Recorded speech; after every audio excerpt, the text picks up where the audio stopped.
Supreme court को आज 9 और नए जज मिल गए हैं। सुप्रीम कोर्ट के ऑडिटोरियम में शपथ ग्रहण समारोह संपन्न हुआ। इस समारोह के साथ ही कई सारी चीजें ऐसी हुई जो इसके पहले कभी नहीं देखने को मिली। पहली बार एक साथ 9 जजों ने शपथ ली और शपथ ग्रहण समारोह भी कोर्ट में न होकर ऑडिटोरियम में हुआ। पहली बार ही शपथ ग्रहण समारोह का लाइव टेलीकास्ट भी हुआ। आज का दिन सुप्रीम कोर्ट के लिए ऐतिहासिक रहा।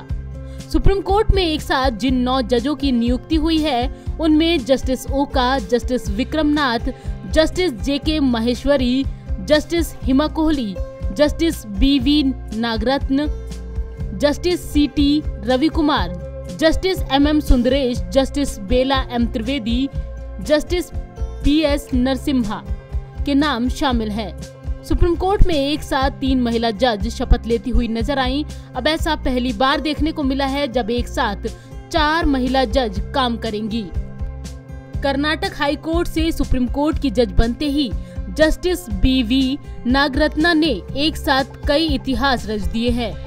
कुछ साल बाद वो CJI भी बनेंगी और ऐसा पहली बार होगा जब पिता के बाद पुत्री चीफ जस्टिस बनेगी।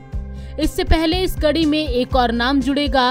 वरिष्ठता क्रम का ध्यान रखते हुए देश में पहली बार 2027 में जस्टिस BV नागरत्ना महिला CJI बनेंगी।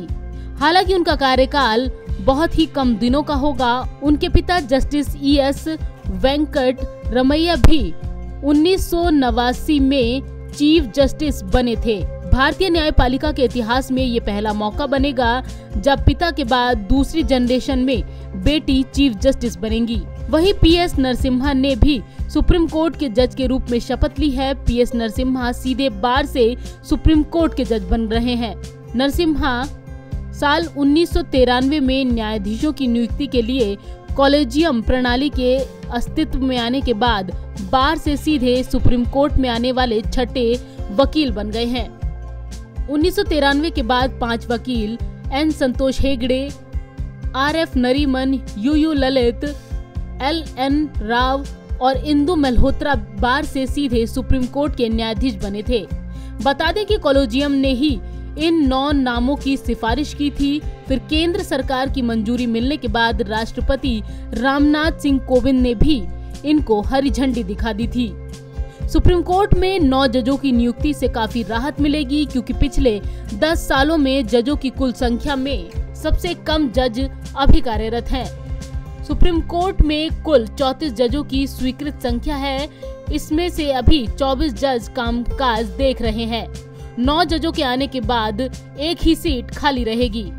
नवोदय टाइम्स के लिए संगीता सिंह की रिपोर्ट, दिल्ली।